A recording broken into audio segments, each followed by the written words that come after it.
Bloomberg Audio Studios. Podcasts, radio, news. You're listening to the Bloomberg Balance of Power podcast. Catch us live weekdays at noon Eastern on Apple CarPlay and Android Auto with the Bloomberg Business app. Listen on demand wherever you get your podcasts or watch us live on YouTube.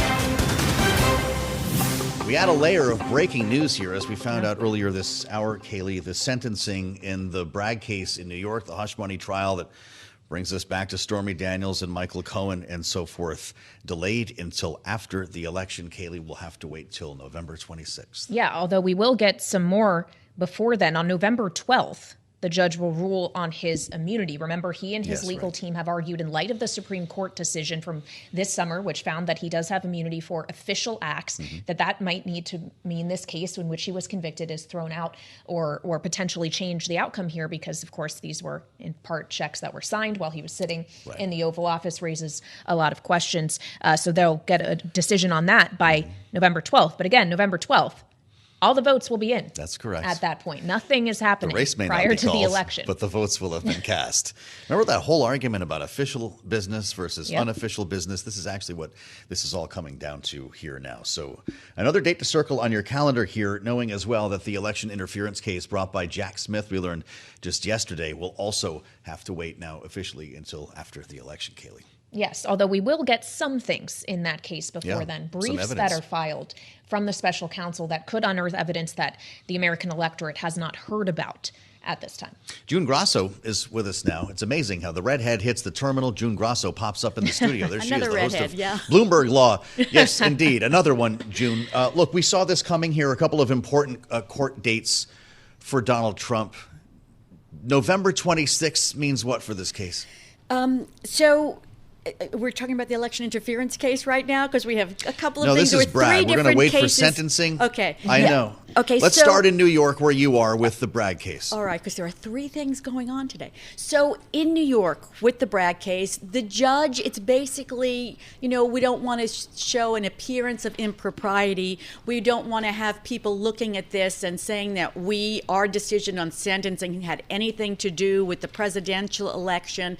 And also, sentencings get put off all the time. And the DA in this case, Alvin Bragg, did not oppose putting off the sentencing. So there really was no counter to this. And the judge also said, a lot's going on in this case. It's a very important date and a very important thing to sentence someone.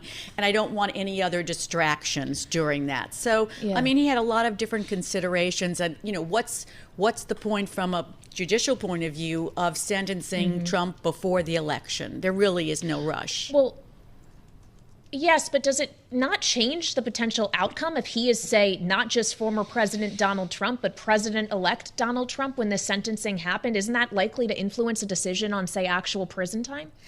Well, I don't think that the judge would admit that, and I don't think that this judge would consider that. He is pretty much, by the book judge. He's on the straight and narrow. I don't think he would let that influence his decision. But I also don't think that there's any way that Donald Trump is going to be sentenced to prison in this hush money case. If anything, it might be a suspended sentence or something where he wears an ankle monitor. But I just highly doubt that the judge would send him to prison in any case.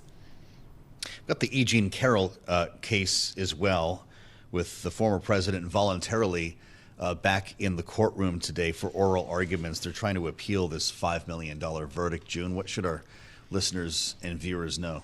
So it was a very short hearing, 10 minutes for each side, not unusual in an appellate hearing, and they kept them to that 10 minutes. The basis for Trump's appeal is some of the evidence that was submitted. There were two women who were allowed to testify about prior instances in which they alleged Donald Trump sexually assaulted them, and also the admission of the Access Hollywood tape. Now, at one point, one of the judges on the panel said to Trump's attorney, it really is difficult to overturn a trial judge's decision on evidence. I don't know if that will have anything to do with this, but also the judges noticed that this is there are some novel issues here, and not just because Trump was president or anything like that, but because of the New York law that is allowing these kinds of cases to go forward after so many years, the sexual assault cases. So there are some novel issues that the court may want to consider. And as far as what E. Jean Carroll's attorney said, she said that the Access Hollywood tape was like a confession by Donald Trump, so it should be allowed to be played, and also that, the testimony of the women was well within the bounds of what the trial judge could do. And as the court said, it's very difficult to get a trial judge's decision about evidentiary matters reversed on appeal. So it's an uphill battle to begin with. Mm-hmm. Wow. So that's two of the cases. Then, of course, there's the third that we got developments in yesterday, right, where Judge Chutkan essentially said it's an exercise in futility to try to schedule a trial before the election. So 3 strikes. Big win, though, for the special counsel there, though, because then she decided that she's going to allow him to, as you referred to in the intro, she's going to allow him to put in this brief that will support his idea or his superseding indictment. And he has said, or someone from his office has said, that there might be new evidence in there, including grand jury transcripts and transcripts of FBI interviews with witnesses. So we're going to hear that. And that was a win for the special counsel, because Trump's attorneys wanted to file a motion of their own first. All right, June Grasso, host of Bloomberg Law, breaking down all of these various cases for us. Thank you so much. And of course, they do have political implications, because the man we are talking about is running for president of the United States, and doing so against, of all people, a former prosecutor who has definitely tried to make that contrast clear on the campaign trail. So let's play it now to our political panel. Jeannie Shanzano, Senior Democracy Fellow with the Center of the Study of the Presidency and Congress, alongside Rick Davis, Stone Court Capital partner, both of them Bloomberg Politics contributors. So we will see if you use the words of the Harris campaign or others, Rick, the prosecutor and the felon sharing a stage on Tuesday night in the debate. He may not be seeing more trials before the election, but is he actually going to be able to avoid questions on this from moderators or from Kamala Harris herself? Yeah, I was actually surprised that the moderators in the first debate with Joe Biden really didn't focus much on his legal problems. And so I think it's an open question as to whether or not in this instance, especially because these cases are now in various ways being moved to post-election, whether the moderators will think that that's germane. I would say I think all of this is having some kind of conditioned effect on Donald Trump, because when I was reading, for instance, the fundraising information out of the Harris campaign this morning, she's getting a pretty good share of Republican women, first-time donors to a Democrat. And I think there's enough evidence, whether it's motivated by things like the impression women get from these cases, or whether or not it's related to, the Dobbs decision and the overturning of Roe v. Wade and all the anxiety that's existed in these states over the initiatives that have been going on, or whether you're running against the first woman potentially president of the United States. I think that Republicans have a serious problem, not just with the traditional gender gap that's always existed, but the confluence of all these things in this election cycle right now is an overwhelming weight on Republicans right now. Jeannie, I wonder your thought on what we might hear later this month, as June was just reminding us here, and Kailey mentioned in Judge Chutkan's case. Jack Smith is going to be able to make a filing in late September that could bring new evidence in this trial that could potentially, just by its own nature, change the way some people look at the Trump candidacy. Is that going to be our October surprise? Yeah, it very well could be. I don't think we know yet, although I would just caution that people have been well versed and they are very familiar with the cases, or the fact that Donald Trump is facing these cases. And let's not forget, after every indictment, even after he was convicted, his fundraising and his support went up. Now, maybe this October surprise, if we get one, would change that, but I wouldn't bet on it if I was a Democrat. What I think is important to underscore is, amidst all of this, Donald Trump spent almost an hour today literally attacking a woman that he was found guilty of sexually assaulting, and then he was found guilty of defaming her. And almost an hour of a screed on that. So when we want to talk about why women of all stripes, conservative and liberal, are tending to look again at Kamala Harris, look at who this man is. People know this. So you combine that with abortion and everything else, and that gives women another look at who this person is. Yeah, we should note for our TV and radio audience that it was technically a civil case, so he was found liable for these things, but wasn't actually convicted of any crime. It wasn't a criminal case. But to this point, on this being a number of Trump legal pieces of news we've gotten today, we actually started our day not talking about that, but talking about a softer jobs report. Even though the unemployment rate did tick back down to 4.2%, it is looking like an economy that wasn't as strong over the last several months as maybe previously thought. Jeannie, does that need to recharacterize how Kamala Harris frames the economy she and Joe Biden have created during this administration when she speaks to the nation from that podium on Tuesday?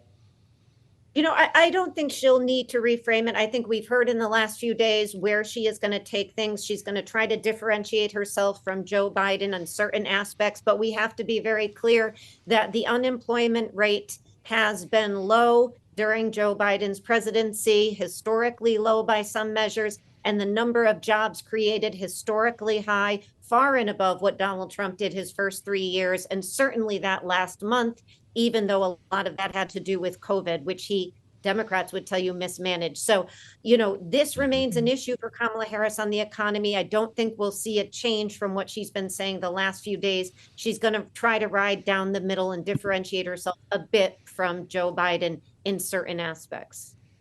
Well, Rick, the market stories that are going to come out of this week are going to be tough. They'll be loaded with superlatives. The worst week for the S&P 500 since when. That could bleed into next week. I wonder the extent to which you see the market action here. Wall Street hanging over Kamala Harris as a member of the current administration.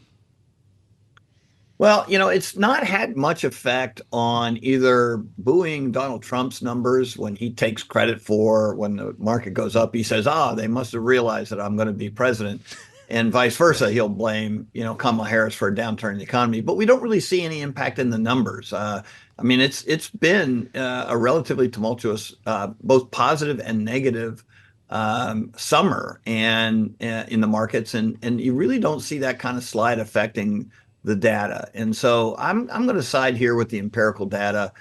We have a really stable race. We know that people are focused on the economy, and we know that there's a hangover with the Biden administration related to that. And we know that there's an uplift for Trump on managing the economy. So I think the onus is on Harris in this debate on Tuesday night that we'll be broadcasting on. That she's got to make the mark on the economy. I think the real pressure is on her to bust through this ceiling that she's got on whether or not she can manage the economy better than Donald Trump. 8 p.m. Eastern Time. Tuesday. We'll meet you here. Rick and Jeannie are going to be with us. Of course, I'll be here with Kailey, and we're going to walk you through this debate together with clutch analysis from our signature panel. We're looking forward to it. It may be the only debate. It is currently the only scheduled debate between Donald Trump and Kamala Harris. That's Rick Davis and Jeannie Shanzano, our signature panel, Bloomberg Politics contributors, with a lot more on the way. Kailey, we're going to head to the White House coming up next to continue this conversation about politics and the economy. Yep, Heather Boushey will be joining us on this Jobs Friday, so stick with us. There's more ahead on Bloomberg TV and radio. You're listening to the Bloomberg Balance of Power podcast. Catch us live weekdays at noon Eastern on Apple CarPlay and Android Auto with the Bloomberg Business app. You can also listen live on Amazon Alexa from our flagship New York station. Just say, Alexa, play Bloomberg 1130. I'm Kailey Leinz alongside Joe Mathieu here in Washington, where it's not just market reaction to the data that matters, but political reaction as well, as we are now in the home stretch of an election. And of course, the incumbent vice president is running against the former president, getting ready to join him on a debate stage on Tuesday and try to defend the economy under the administration she's been serving in for 3.5 years. And based on today's jobs data, it's an economy that's a little bit softer than previously thought. Well, the market sure doesn't like that idea. And of course, it's not just going to be defending the state of the economy, Kailey. They'll be projecting into what they see as their own economies if they're elected. And we've got some dribs and drabs. We spent the week talking about it. Some ideas on tax proposals, some ideas on inspiring growth, but not a complete picture. And there are a lot of questions about to what extent they'll finish painting those pictures on Tuesday. Style over substance is the headline on our story, so maybe not so much. But when it comes to substance, when we talk about the economy, there's one voice that you know well here on Bloomberg, and it's always a pleasure to bring in Heather Boushey of the White House Council of Economic Advisors. She joins us from the North Lawn of the White House. Good to see you after Chicago. Heather, thanks for joining here today. We've been obsessing over the data all day, as you have, and we see the reaction on Wall Street. There is a concern that things are slowing down more quickly than some may have thought over the course of the summer. Are they wrong? Well, listen, we got a report today that shows that the economy continues to move forward. We continue to add jobs at a healthy pace. And importantly, we continue to see a healthy pace of wage gains for workers across the economy, including faster wage gains for the 80% of workers who are production and non-supervisory employees. So, we have a few other bright spots from today's reports. Again, yet another historic rise in the labor force participation rate of prime age women. Labor force participation still looking quite strong, quite robust. So there's a lot of indications that this is an economy that has really reached its cruising speed, that we are moving forward, continuing a pace, and a job market that continues to perform.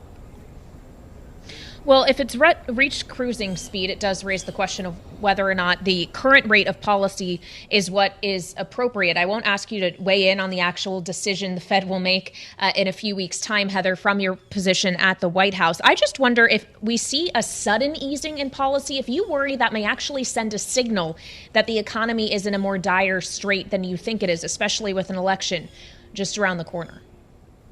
Well, again, I will not comment on Fed policy, but we all watch all of these different kinds of data so closely. And I think, one of the things that we continue to see is that the economy does continue to move forward at a healthy pace. We have good data on, GDP growth and output. We continue to see strong consumer spending. We have seen, of course, inflation come back down. And then alongside this, we have this ongoing steady pace of job gains in the economy that continue to be associated with a healthy pace of wage gains. So when you put all of the data together, you really do have an economy that is, I'm just going to keep saying it, we've hit our cruising speed and, are moving along at a healthy pace. I want to ask you about the revisions, Heather, and how we should read into this. 86,000 downward revision for June and July. Adding to the idea that things might be softer than the headline suggests, should we anticipate a revision for August? And how much of this has to do with funding at BLS to get these numbers right? Well, revisions are a part of the process. They get their data in and they revise it as they get more real-time data in from firms so that it's more accurate over time. And that is an important part. It does require that they have the resources to do the job that they need to do. Data quality, we've seen over the course of this economic recovery how imperative it is that we have access to good quality data. Listen, though, again, we saw job gains of 142,000 per month last month in August. We've seen, a steady pace even with revisions of 116,000 per month over the past 3 months. We believe that is about what we need to keep pace with the increase in the labor supply. So, even with revisions, this does look like a healthy job market, and we continue to learn, as the months go on, what the data tell us.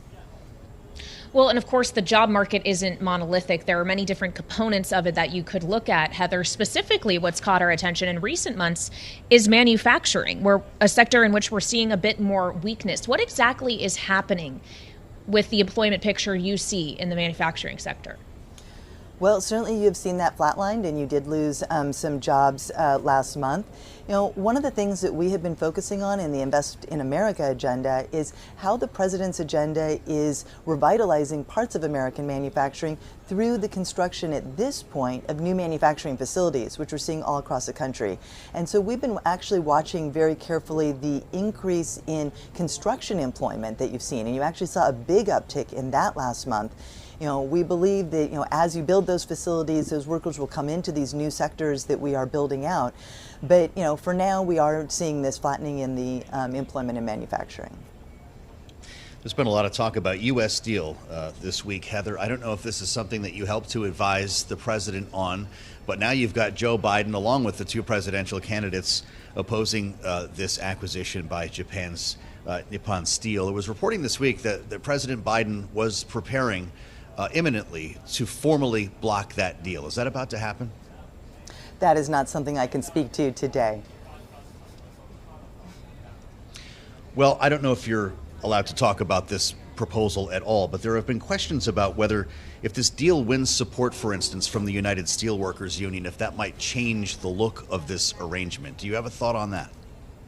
Well, listen, to sort of zoom out to the big picture here, the president has been focused, and the vice president from day one, on making sure that we have the economic sectors in our economy, across our economy, that are vital to our national and economic security. And the president's been focused on making sure that we're making those investments, that we're making sure to create good jobs as we do so. And I think that he is taking on these decisions in light of those overarching goals. Well, of course, he has a few months to still make those decisions before a potential new administration would take over. Heather, have there been conversations within the Council of Economic Advisors as to what kind of economy in January you expect the next president will inherit? And to what extent is that dependent on some kind of monetary policy change having kicked in? I won't ask you to give me a number on the number of basis points you think the rate, Fed funds rate might be lower, but what will that have done over the course of the next several months by January? Well, here's what I think, right? As we've all talked on our team about where the economy is, the consensus really is that this is an economy that just is kept on moving forward. And so and there obviously things can happen that can move us off track, but on the path we are on, we are on target to deliver an economy for the incoming administration that is strong, where the fundamentals are strong, and where we continue to see low unemployment and strong wage growth. So, and that is on top of the other indicators that we've seen with, prices coming back down, with, growth overall and consumption remaining at good levels. So I think that, we have achieved this strong, robust recovery that the president set out to do when he came into office. All right, Heather Boushey of the White House Council of Economic Advisors joining us from the White House North Lawn this afternoon. Thank you so much, Heather. Enjoy the weekend. Always great to have you here on Bloomberg TV and radio. You're listening to the Bloomberg Balance of Power podcast. Catch us live weekdays at noon Eastern on Apple CarPlay and Android Auto with the Bloomberg Business app. Listen on demand wherever you get your podcasts or watch us live on YouTube. Again, in the hush money case, his sentencing has been delayed until after the election. It will now take place on November 26th, not September 18th. Donald Trump, of course, had argued that a sentencing prior to the election was election interference, Joe, and that will no longer be happening, according to the ruling today of Judge Merchan. That's right. We're going to go into this election with decisions based on policy, not legal action, clearly in this case, Kailey, but we also have to allow for the idea that these trials could take place next year if Donald Trump doesn't win the election. Yeah, it's a fair point. But of course, a lot of votes still have to be cast. That will determine that's another world, right? That, of course, if he wins the election, he has a number of policy proposals he would like to see enacted in a second term in the Oval Office. And that's what we want to discuss now with Joe Laia. He is America First Policy Institute Senior Fellow and, of course, served in the first Trump administration. Joe, welcome to Bloomberg TV and radio. It's great to have you. We do want to talk about some of the tax policy proposals specifically, but I do have to ask you, just given the news that we've gotten here, do you actually think Donald Trump's various legal battles, considering he also held a press conference earlier today on the civil E. Jean Carroll case, is this factoring into the vote at all? Do voters care about these things anymore? I'm going to stick completely with the economics, which is what I do, so I'm not going to answer that. Okay, so if it's the economics that matters, sir, we can talk about those. I want to talk about the economy and policy. And all right, let's do it. Delve off I'm into looking forward. Stuff. I am looking forward to this conversation. So let's just start with what we heard from Donald Trump yesterday. He'd like to cut the corporate tax rate to 15% for companies that make products in the U.S. He wants to make his 2017 tax cuts permanent. We know about the no tax on tip policy. We can get to different areas of revenue generation that you think might offset that first. But if we could just tally up the toll that will take in revenue lost, what figure does that put you at? Well, we have broad contours of what policy looks like, but we can't score anything. What I can say is the CBO scores the Job Cuts and Tax Act of 2017 as losing revenue, which I don't believe. I don't believe that's the case. I don't believe the CBO is doing enough dynamic scoring. If we look at their estimates back in 2016 and what they assumed, the TICJA, as it was sort of known on the Hill, what that would produce in revenues, their revenue estimates were well short of what actually turned out to be the case, especially on the corporate side where revenues are actually quite strong. So we need to eventually, we'll get more details and we'll see how things play out, but I'd be careful on scoring this because right now we're not that detailed yet. Well, understood on scoring. And voters are trying to make decisions based on the limited information they have here. And a lot of the analysis that we're hearing is that while Donald Trump seems to be considered more friendly to Wall Street, his idea to make permanent the tax cuts and add the tariffs would have a more inflationary impact than what Kamala Harris, the Democrat, is proposing in this case. Is that wrong? I don't know. The thing is, the problem is that everybody looks at these different proposals in isolation. You have to look at lower corporate tax rates, less regulation, permanency of tax cuts, much cheaper energy costs, an intention to onshore and reindustrialize, all as a comprehensive package. You can't just look at one in isolation and say this is inflationary and this isn't. What I could tell you is on the energy side, in terms of lifting energy production, to be a real commitment to expand energy production and get energy costs significantly lower. If we want to do a simple inflation adjustment, I could tell you that the energy share of the economy is almost twice the import share of the economy. So again, if you get those lower energy costs, you would offset any tariff impact. And by the way, as the president said yesterday, these things are open for negotiation. That's why the specificity at this point, I think, is premature. It's a transactional approach basically to help U.S. manufacturing and jobs. And you either may believe that theory or you may not. But I think it's very, it all holds together when you look at it in its totality and not just break apart simple pieces.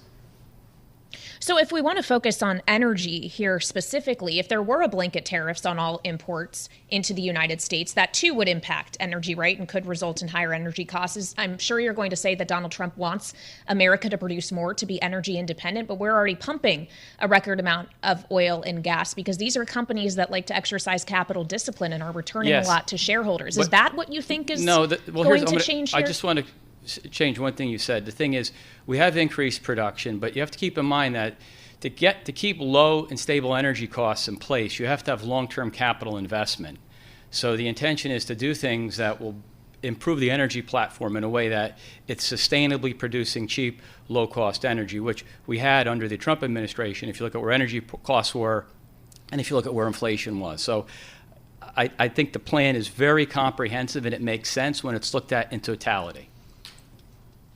We're looking at WTI crude oil below $68 a barrel in the futures market here. Joe, where should that be? I mean, the market is pretty efficient. I think part of the reason the oil markets and energy markets are soft right now is growth. I'm very downbeat on growth. Yes. I was listening to Michael McKee talk about the data. I looked at the data today as being very soft. If we look at the private sector, excluding healthcare, because healthcare is very interconnected, intertwined with government policy, the last 3 months we haven't even generated 40,000 private sector jobs. The unemployment rate did tick down 0.03.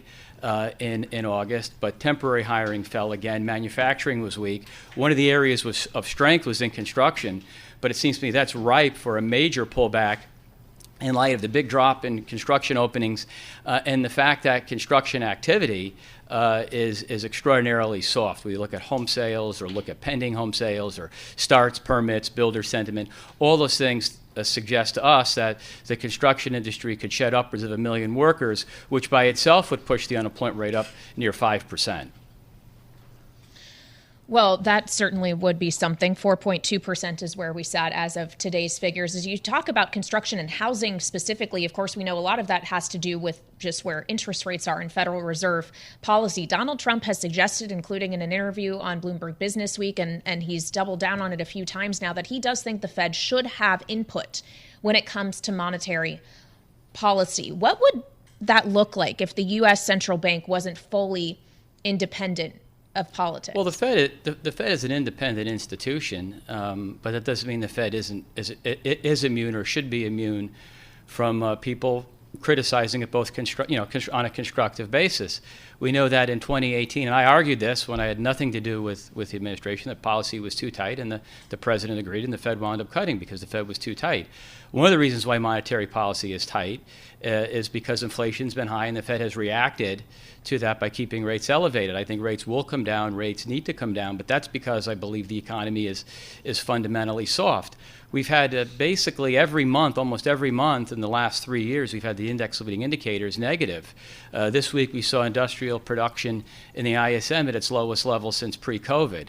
So yes, signals are mixed, but unfortunately, they get mixed at turning points. And the revisions in the data are very important because revisions in the data often tell us about the underlying momentum in the economy. And the revisions we had that we learned about a few weeks ago, the 800,000 plus, my analysis suggests it'll be closer to 1 million. But importantly, these current revisions do not pick that up. So we could easily learn a year or so from now that if we're not in recession, we're very close to one. And that ultimately will bring rates down, which is a good thing. But I think the comment on policy being restrictive, I think, I don't have a problem with that. We could learn that this was a very different summer than we thought when it comes to the job market here, Joe. So a lot of people say 50 basis points. Let's get to it. The Fed's late. But you also know as well as I do that we're going to hear a loud cry that day that a cut of that magnitude at this time is politically motivated. What will you say? I can be critical of the Fed, and I do it in a constructive way, and I think the president has as well. What I could tell you is Jay Powell did market easing back in December, and then went on 60 Minutes, somewhat similar to Ben Bernanke, and talked about the need eventually to lower rates from a restrictive level. I was a little bit surprised that the pivot in June, when the Fed had 3 cuts, they went to 1, and then by July they were talking about maybe cutting at that meeting. At least several members were. But I think they've laid the groundwork for rate cuts. I do think the economy is soft. I'm not sure whether 50 or 25 is going to make a huge difference in terms of the longer-term outlook, and I don't think it really necessarily plays into the politics because, as you yourself have suggested, economists are debating whether it's 25 or 50. So I don't see this really as being a political decision. All right. Well, that's fair enough. And as we've said, the Fed has made it very clear it prefers to make these decisions independent of politics. As we consider, though, the idea that monetary policy does have a lagged effect on the way it tightens and on the way it eases, regardless of whether or not Donald Trump or Kamala Harris wins, what kind of economy do you expect they will inherit in January based on how much policy has eased and to what extent that has actually influenced economic outcomes? That's an excellent question because it's not clear we're in recession, and we may avoid recession if the Fed starts cutting and equity markets can get excited about the future. I'll leave it to the markets to decide what it thinks is going to be better for policy. Clearly, I'm familiar with the president's economic policies and think from a supply side, capital formation, productivity enhancing, household income and wage boosting phenomenon that his policies will work much better than the alternative. But to be honest, I don't know what Vice President's economic policies are at this point. We've got little bits and pieces. She'll have to describe it. But the economy will be influenced by what happens in November, and we'll see what happens. I do think in the short term things are soft. I hope we avoid recession, but we'll see. Yeah, as we spend time with Joe Laia here on Bloomberg TV and radio, I just want to get back to this question about tariffs and energy, where we spent a little bit of time, Joe. There was reporting in Politico this week that the idea of imposing tariffs up to 20% on all imported goods would have a direct impact on gasoline exports. The 8 million barrels of crude oil that the U.S. imports could be impacted and cause ripple effects throughout the energy space. How do you balance that with drill, baby, drill in an effort to lower prices? Well, I mean, look, you have to remember, there are going to be carve-outs in all likelihood. This isn't good. Again, the tariffs are used as a means to re-onshore and as a means. Should Donald Trump propose that carve-out? That's important news if that happens. Well, no, I'm saying that when I say that, it's in terms of there are transactions involved. In other words, there are certain countries that the president, I think, has a certain view that maybe not contribute as much to NATO, or maybe aren't having what might be a level playing field or fair trade. So I think it kind of depends on what happens as things evolve. There's nothing that's predetermined, and the president yesterday was very clear in not giving specific numbers as it related to specific regions and specific policies. It's just an overall narrative, and we kind of know where the direction of things are going, which is tariffs will be used to improve U.S. bargaining position as it relates to key industries and things of that sort.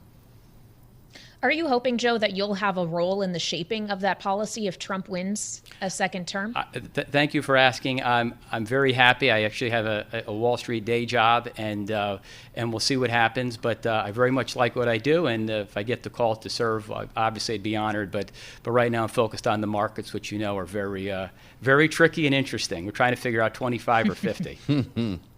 All right, stay in touch with us on that. Joe Laia, great to have you back, Joe. America First Policy Institute Senior Fellow. That's a deep dive with Michael McKee and Joe Laia, with our eyes on the markets, of course, on a big day for economic data against the backdrop of these economic proposals from the two candidates. You're listening to the Bloomberg Balance of Power podcast. Catch us live weekdays at noon Eastern on Apple CarPlay and Android Auto with the Bloomberg Business app. You can also listen live on Amazon Alexa from our flagship New York station. Just say, Alexa, play Bloomberg 1130. Now, I'm starting to lose my ability to tell what is good news and bad news around here. Thankfully, that's not my job. It is the job of Ed Mills, who I'm happy to say is with us at the table today in Washington. Managing Director Raymond James. Ed, it's good to see you here in the studio. Thanks for coming in. I'm going to ask you a little bit about some of the candidates' plans that we've heard this week, but I'd love your take on this jobs report this morning, because it does seem like one of these sets of data where you can find whatever it is you're looking for. I thought the whole point, though, was for the Fed to start slowing the job market so it could start cutting rates. Isn't this going as planned? Arguably, yes. And arguably, it's pretty amazing because when you look back at previous presidential administrations, it's a kind of almost taboo in D.C. to ever celebrate the economy too much because what goes up goes down. And for the Biden administration, this is still an administration that has had record job growth during his term. We're kind of north of 15 million jobs created since he's come into office. And so you would say, all right, someone in that position as his vice president is running, shouldn't that be an asset? But in things in life is always compared to what? And so where the direction is, where the momentum is, any sign of weakness, Trump is going to seize on that and try to weigh down and tie it to inflation and some of the other parts of where voters think that the country is on the wrong track. Political season. It was just a couple of weeks ago that Jay Powell said the job market was in balance. Is it not? Well, I mean, when we look at the unemployment rate, when we look at the job creation over the last 4 years after coming out of the pandemic, there's a real lot of positive things to say. Wage growth added into that. I don't think if you were to kind of zoom out and ask someone when you have a unemployment rate in the fours and job creation that has been steady, people would say that's largely imbalanced. I don't think there would be a view that there is a crisis, but it's kind of a concern of directionally, is the other shoe about to drop? And is that the reason why the Fed has to move here in September, and how aggressively should they move?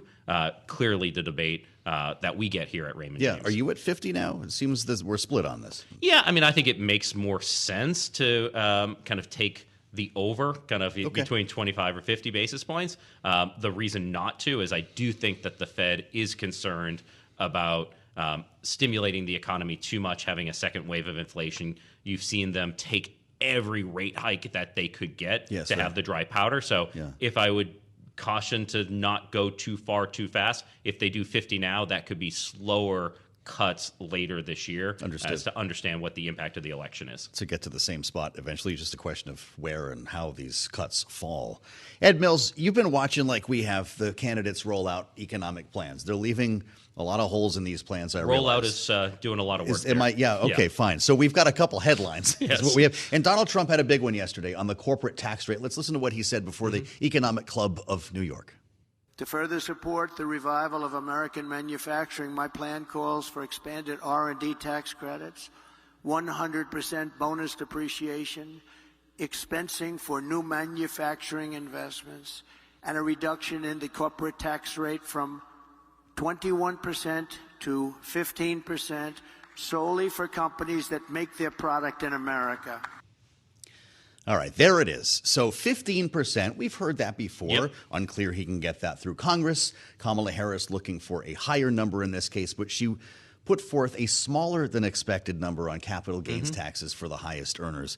You throw all this stuff up in the air, Ed Mills. Wall Street thinks it has a sense. It's trying to react to this stuff. Do you have enough of a picture to make a ruling? So I think what we've said is that who wins the presidency will dictate this debate. Yep. And if there is a Trump presidency, most, if not all, of the tax cuts will get extended. If Harris wins, I think there is a strong kind of argument to be made where most, if not all, of the individual tax cuts reset, and what gets paid for could be something that comes later on. As it relates to the R&D tax credit, bonus depreciation, where you led off in those clips, yes, those were all parts of the 2017 tax cuts. Donald Trump gets credit for those. Those have expired. There's bipartisan support to get those extended. Those will be extended. I think the caveat on that 15% if it is made in the United States is because the fact that when we look at the price tag of extending out these tax cuts, yes, right, just on the individual, it's $4.6 trillion. Yes. So doing a 1% cut is about $130 to $150 billion. So you're not going to get down to 15% across the board. But what he is trying to do, and what he always does, is move the goalposts so preserving what's there becomes the compromise versus being what is battled over. It's just, I think, a negotiating tactic from his perspective. Okay, and so good that's politics. a starting point here, I guess. How about you paying for all this stuff? On either side here, there have been, I guess, talking points, right? Trump says we'll grow out of it. Drill, baby, drill. We'll lower energy prices to get there, essentially, and stoke growth that will absorb the extra tariffs. spending and tariffs. Yes, and you can find a lot of economists who have big questions about that. Kamala Harris has her own approach here, this price gouging thing that has a lot of people very upset, and also housing initiatives. Yep. Wall Street's done pretty well under the Biden administration. But the markets seem to have a bias here, and maybe you see it differently, that Donald Trump, in fact, will be friendlier to investors. Do you see it that way?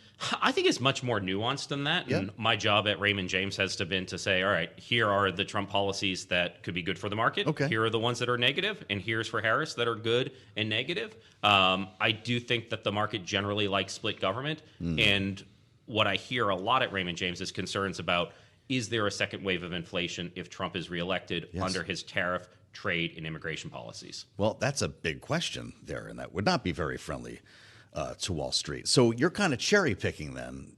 What do you want to hear Tuesday night? We're analyzing, not cherry picking. I mean, it's like kind fine. of, That's not I'm fair. Just joking with but you. you're looking at different elements that might benefit the markets from both campaigns.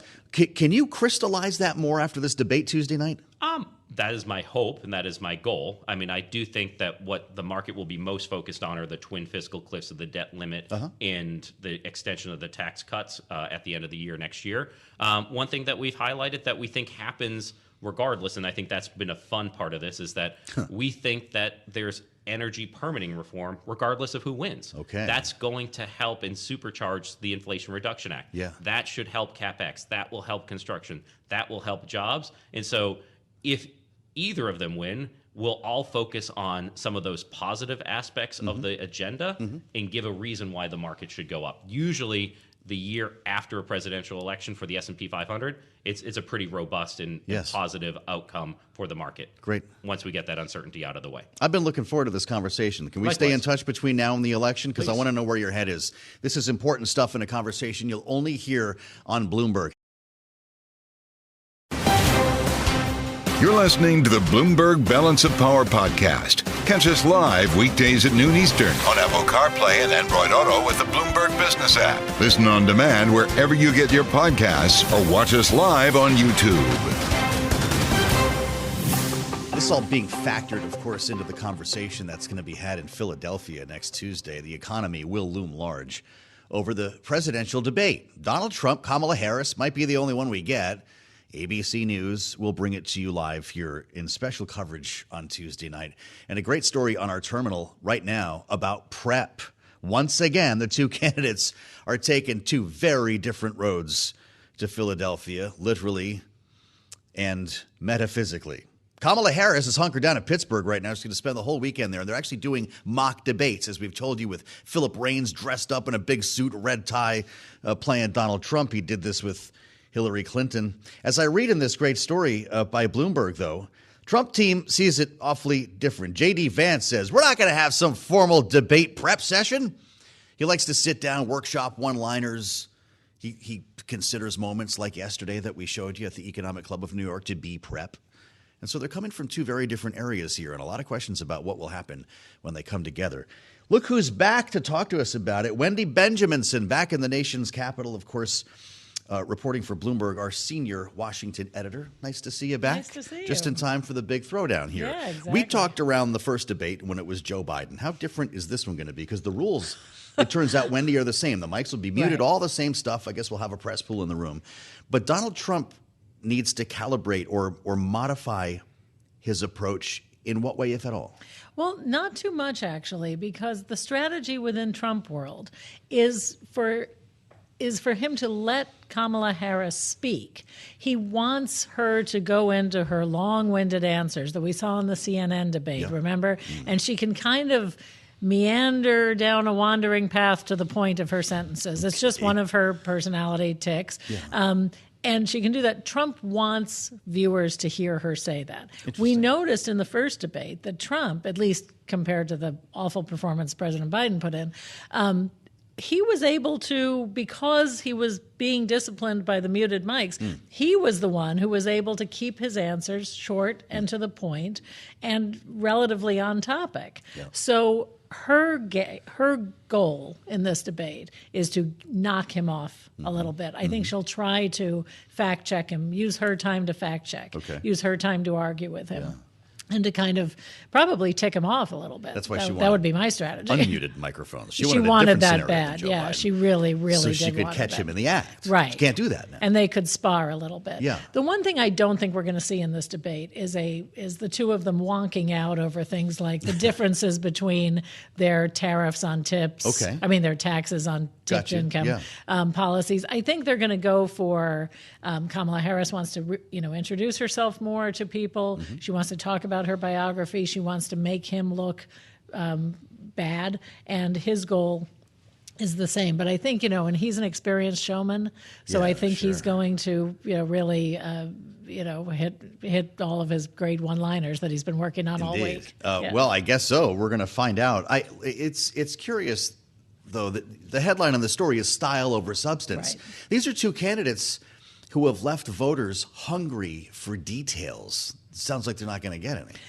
They may not. I mean, the questions should elicit some factual answers, but I don't think they're going to spend a lot of time on that. So it's a personality contest. This one might be a personality contest, but we'll see. Maybe they will get into it. Knowing there's a good chance this will be the only debate we get between these two. Exactly. Right? I mean, depending on how this goes, I suspect we'll determine whether there's a second debate. Right. I mean, they just want to keep their base and attract a few new voters, and maybe getting into the weeds on policies might not be the way to do that. Interesting. This is a 9 o'clock throwdown.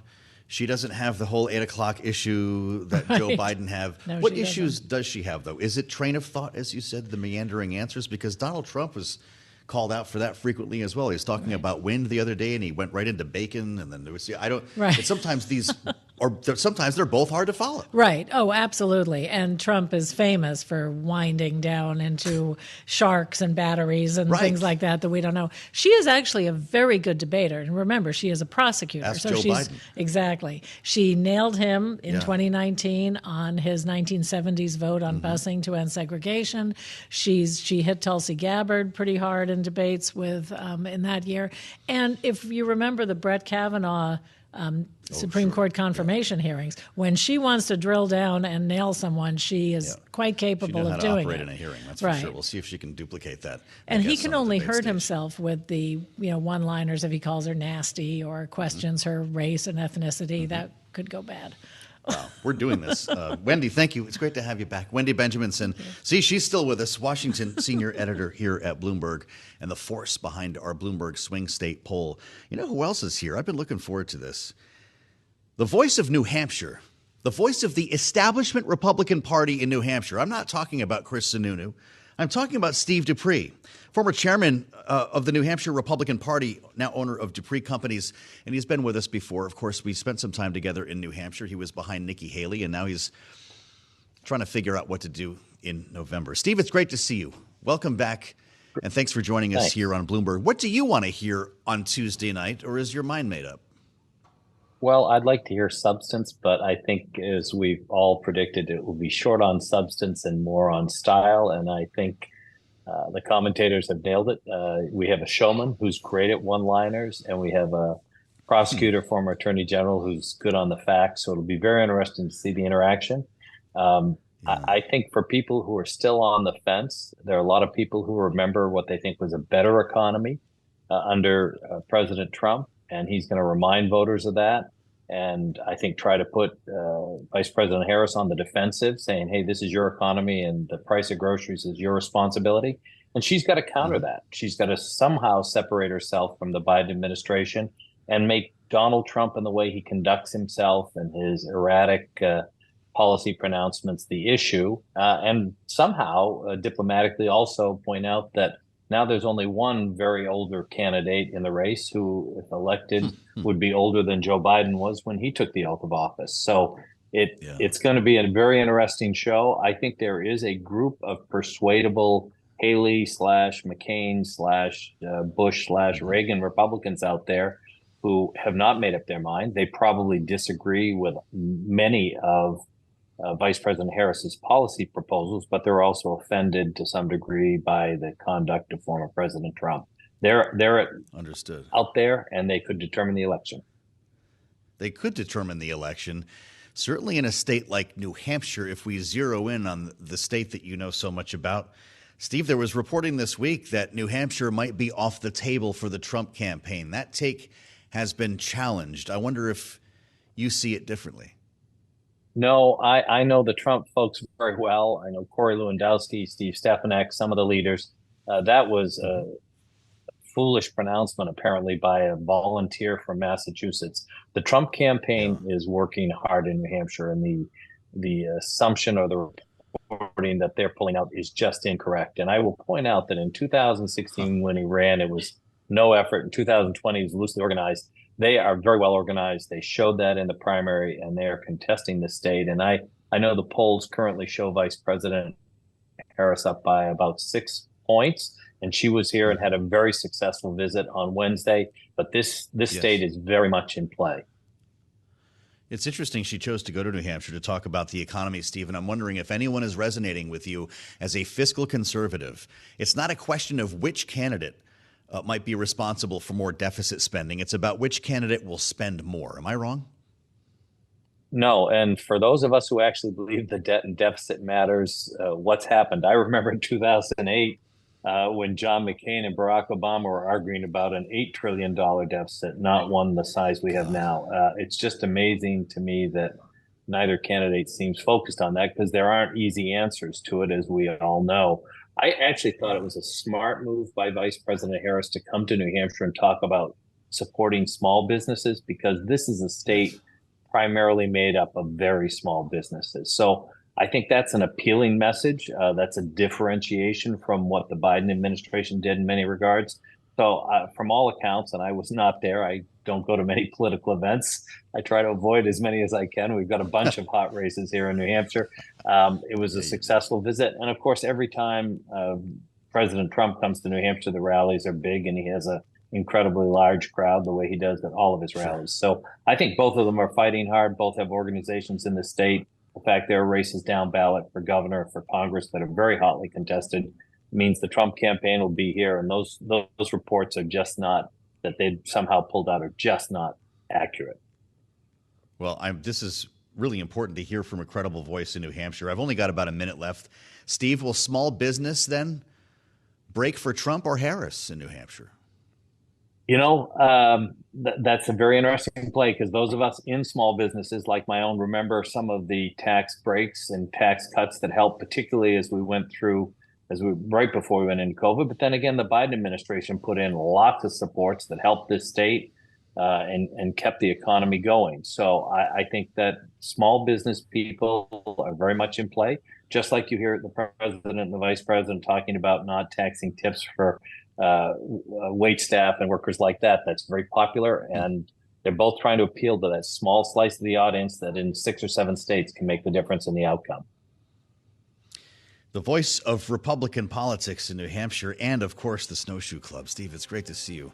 Your input is important to us. Let's stay in touch as we get closer to November. Steve Dupree, Dupree Company's former chair of the New Hampshire Republican Party.